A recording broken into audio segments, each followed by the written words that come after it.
नमस्कार, जय जगन्नाथ। आज अध्याय को आपण मानक स्वागत। ओम नमो भगवते वासुदेवाय। 31 अध्याय। पुत्र निवेशी सिंहासने प्रचेता नारद वचने मुक्ति लभिले अवशेषे एही चरित 31। मैत्रेय कुहन्ति विदुर प्रचेता वैराग्य विचार। मैत्रेय उवाच से 10 भाई दिव्य ज्ञानी हरिंको आज्ञा परिमाणी राज विभूति पत्नी तुले पुत्रे समर्पी बने गले पश्चिम जलधित तटरे रहिले सिद्ध आश्रमरे जाजली नामे द्विजवर जही होइले सिद्धेश्वर तही से माने तप करी पूजिले ब्रह्म सत्रे हरि ए कर्ण वचन लोचन संयम कले प्राण मन आसन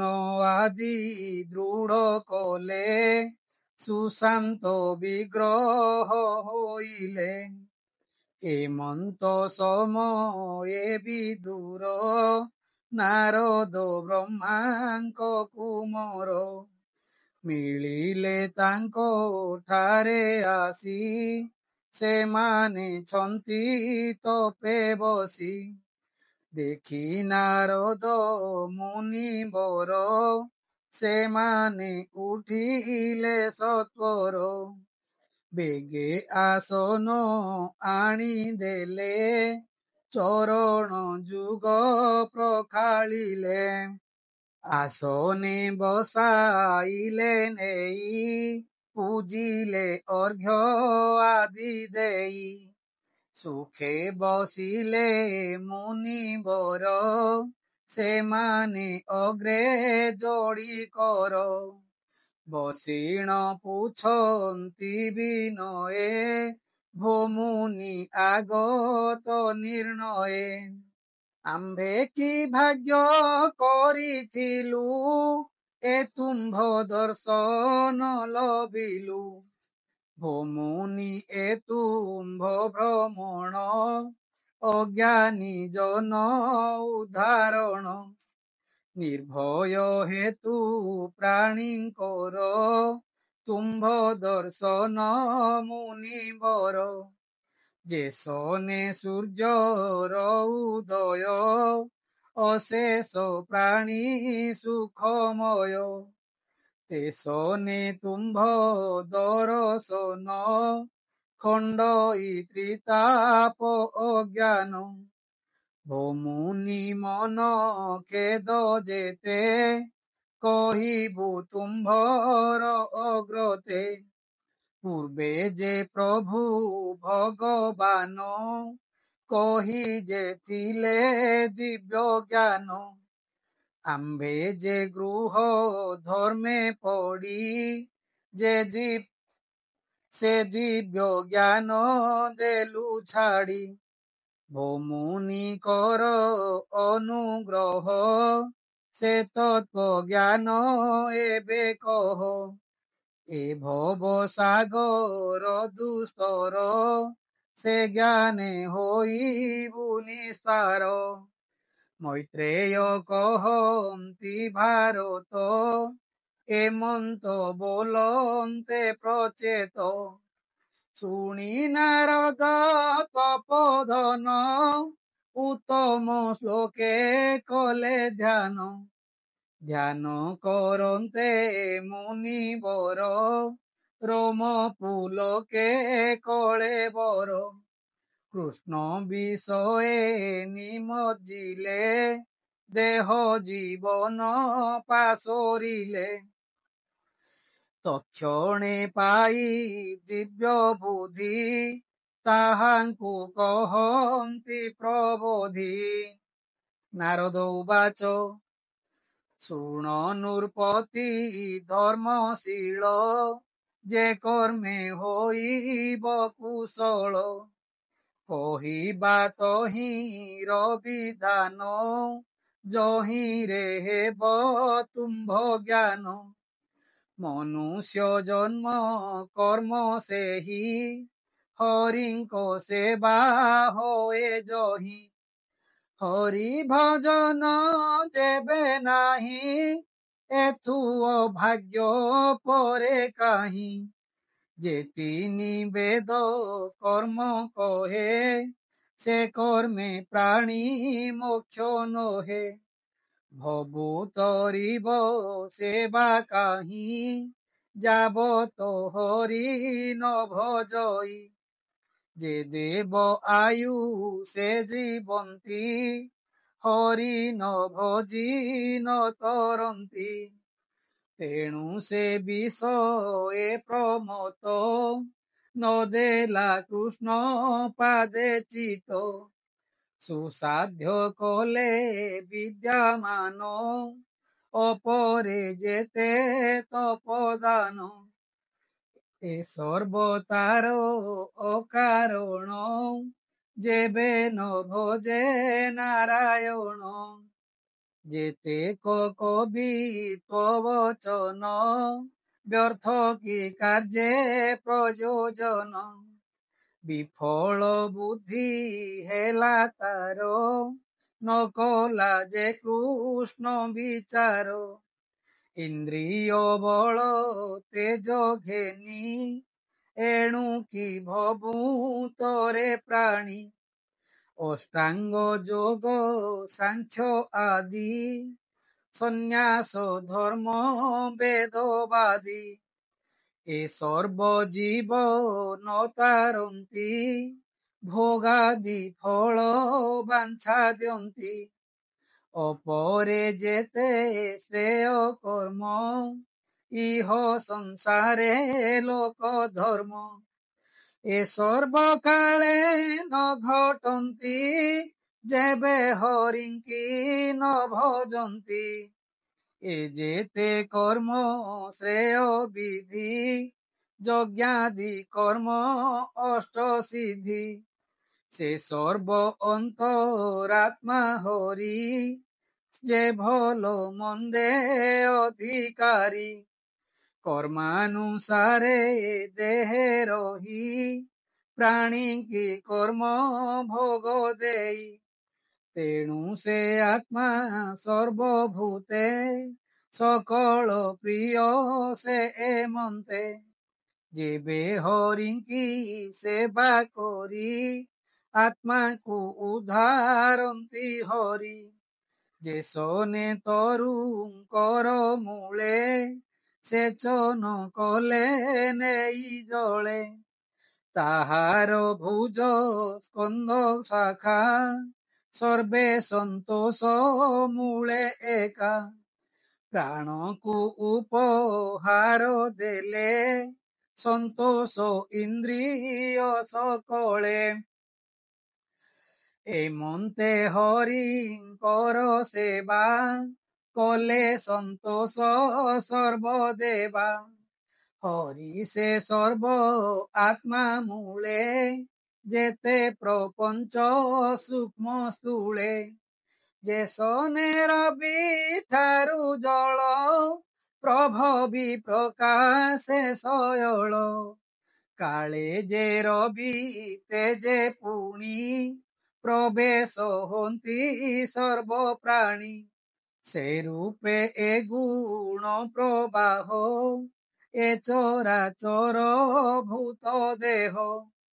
ଏ ସର୍ବେ ହରି ରୂପରନ୍ତି, କାଳେ ସେ ତହିଁ ପ୍ରବେଶନ୍ତି।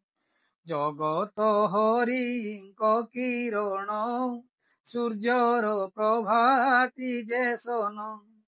ତାତ ହିଁ ସର୍ବ ଶକ୍ତି ଥାନ୍ତି, ଯେବେ ସେ ଜାଗ୍ରତ ଲଭନ୍ତି। ତେବେ ସେ ଦ୍ରବ୍ୟ କ୍ରିୟା ଜ୍ଞାନ, ହୁଅଇ ଭେଦ ଭ୍ରମ ମାନ। ଯେହ୍ନେ ଆକାଶେ ଘନ ପନ୍ତି ତମ ବିଜୁଳି ପ୍ରକାଶନ୍ତି। ତେମନ୍ତେ ପରମ ବ୍ରହ୍ମରେ ସକଳ ଶକ୍ତି କ୍ରମରେ। ହୁଅନ୍ତି ନୁହନ୍ତି ସେ କାଳେ ସର୍ବସତ୍ୱାଦି ଗୁଣ କାଳେ। ସେ ଆତ୍ମା ଅଶେଷ ଦେହିଙ୍କ ପୁରୁଷ ପ୍ରଧାନ ସେ ଏକ। କାଳ ହିଁ ତାହାଙ୍କୁ କହି ଗୁଣ ପ୍ରବାହ ହେତୁ ସେହି। ତାହାଙ୍କୁ ଭଜ ଏକ ଭାବେ ସଂସାରୁ ନିସ୍ତରିବ ଯେବେ। ସକଳ ଭୂତେ ଦୟା କର ଯହିଁ ତହିଁରେ ତୋଷଧର। ଇନ୍ଦ୍ରିୟ ବର୍ଗ ବିନାଶିଲେ ହରିଙ୍କି ପାଇବ ଭଜିଲେ। ବିଶୁଦ୍ଧ ହୋଇ ଯେବେ ମନ ବିନାଶ ହୋଏ ଚେଷ୍ଟା ମାନ। ଏମନ୍ତ ଭକ୍ତି ଯେବେ ଚିତେ ବିଶୁଦ୍ଧ ହୃଦ ଅବିରତେ। ତହିଁ ବସନ୍ତି ଭଗବାନ ନ ଯାନ୍ତି ତହୁଁ ଅନ୍ୟ ସ୍ଥାନ। ଏ ବିନେ ଯେ ଆନକୁ ଯୋଗୀ ବିଷୟ ସୁଖେ ନିତ୍ୟ ଭୋଗୀ। ତାହାଙ୍କ ପୂଜା ନ ଘେନନ୍ତି ଯେଣୁ ସେ ରସକୁ ଜାଣନ୍ତି। ବିଦ୍ୟାଦି ମଦେ ଯେଉଁ ଜନେ ରହନ୍ତି ଅହଙ୍କାର ମନେ। ଯେ ସାଧୁ ଅକିଞ୍ଚନ ଦେଖି ହତ ଆଦରେ ଦୂରେ ପେଖି। ଧନ ବିନାଶ ହେତୁ କରି ଯେ ସାଧୁ ସେବା ପରିହରି। ଅତ୍ୟନ୍ତ ମୂଢ଼ ସେ ପାମର ଧନରେ ଅତି ସ୍ନେହ ତାର। ଏମନ୍ତ ପ୍ରାଣୀ ଯେ ଅଟନ୍ତି ଅଜ୍ଞାନେ ଧର୍ମ ନ ଜାଣନ୍ତି। ତାଙ୍କୁ ବିମୁଖ ନର ହରି ସାଧୁ ଦୂଷଣ ହେତୁ କରି। ଏଣୁ ସେ ସଙ୍ଗ ପ୍ରତେଜନ୍ତି ସୁସାଧୁ ସଙ୍ଗ ତେ ବସନ୍ତି। ସେ ପରିପୂର୍ଣ୍ଣ ସର୍ବଭାବେ ବସ ନୁହନ୍ତି ଧନ ଲୋଭେ। ନିଜ ଭକତ ବସ ହରି ଭକ୍ତ ଡାକକୁ ଅନୁସରି। ଏମନ୍ତ ମହିମା ତାହାର ସେ ପାଦେ ନଭ ଯେ ପାମର। ଦାରା ତନୟ ମୋহে ଯୋଡ଼ି ଦୁଃଖ ଗହନେ ସୁଖ ଲୋଡ଼ି। ଅଜ୍ଞାନ ଭାବେ ଦମ୍ଭେ ଥାନ୍ତି ଯେ ଅନ୍ୟ ଦେବଙ୍କୁ ସେବନ୍ତି। ସେ ହରି ଛାଡ଼ି ଯେବେ ଆନ ସେ ପ୍ରଭୁ ଭକତ ଅଧୀନ। ସେ ପାଦ ପଦ୍ମ ଛାଡ଼ି ଯେହି ଅନ୍ୟ ଭଜନେ ମନ ଦେଇ। ତାହାକୁ ବୋଲି ମୂଢ଼ ମତି ସେ ପ୍ରାଣୀ ଭବୁ ନ ତରନ୍ତି। ମୈତ୍ରେୟ ଉବାଚ ମୈତ୍ରେୟ କହନ୍ତି ବିଦୁର ଏମନ୍ତେ ଦେବ ମୁନିବର। ସେ ପ୍ରଚେତସ ତପଠାବେ ଏ ଜ୍ଞାନ କହିଲେ ସ୍ୱଭାବେ। ଅପରେ ହରି ଗୁଣ ଗାନ କହି ତୋଷିଲେ ତାଙ୍କ ମନ। ତକ୍ଷଣେ ବ୍ରହ୍ମ ଲୋକେ ଗଲେ ସେ ସର୍ବେ ସନ୍ତୋଷେ ରହିଲେ। ଶୁଣ ବିଦୁର ଜ୍ଞାନବନ୍ତ ନାରଦ ମୁଖରୁ ନିର୍ଗତ। ହରିଙ୍କ ନାମ ଯଶ ଗୁଣ ଯେ ବା ଭାବନ୍ତି ଅନୁକ୍ଷଣ। ସେ ସର୍ବେ କାମାର୍ଥ ଲୋଭନ୍ତି ଇତ୍ୟାଦି ପାପ ବିନାଶନ୍ତି। ଶୁଣି ସାନନ୍ଦ ନୃପ ଗଣେ ହରି ଭଜିଲେ ଅନୁକ୍ଷଣେ।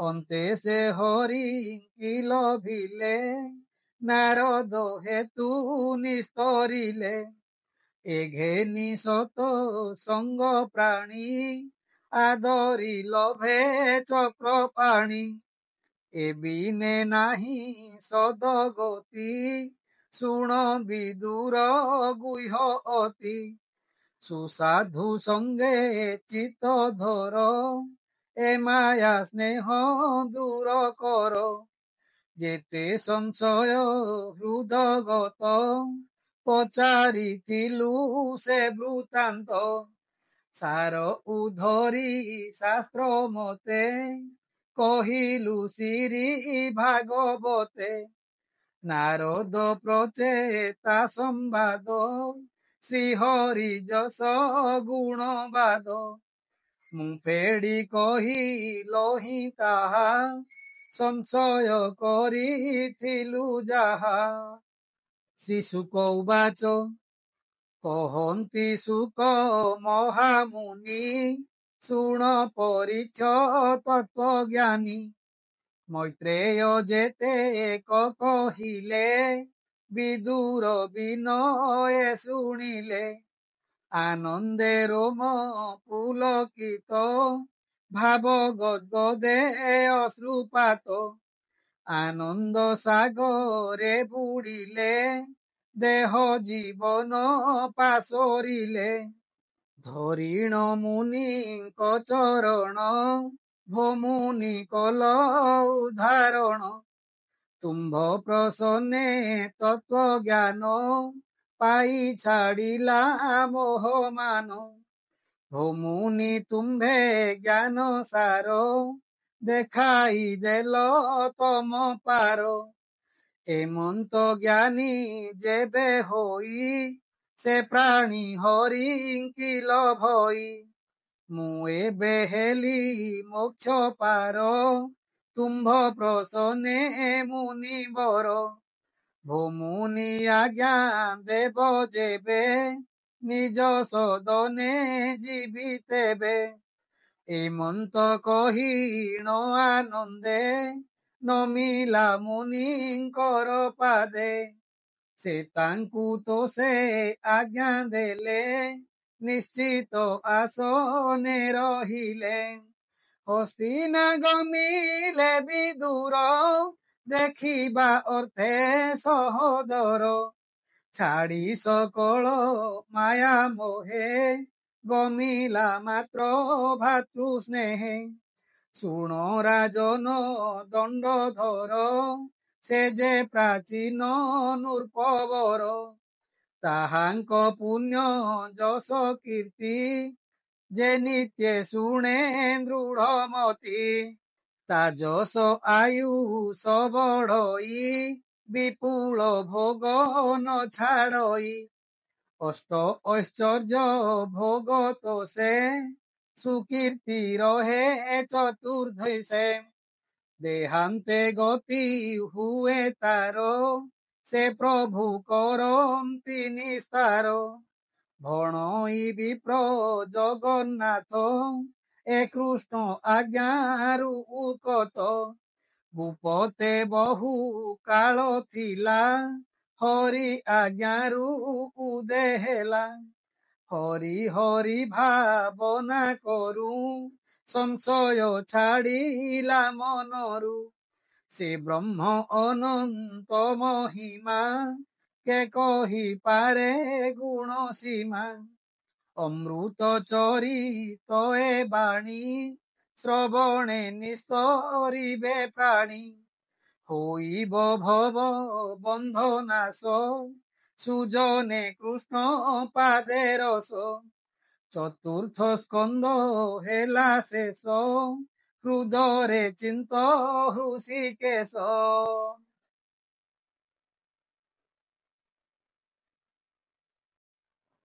इति श्रीमद्भागवते महापुराणे परमहास्यां संहितायां वैयासिक्यां चतुर्थस्कन्धे प्रचेतसोपाख्यानं नाम 31 अध्याय।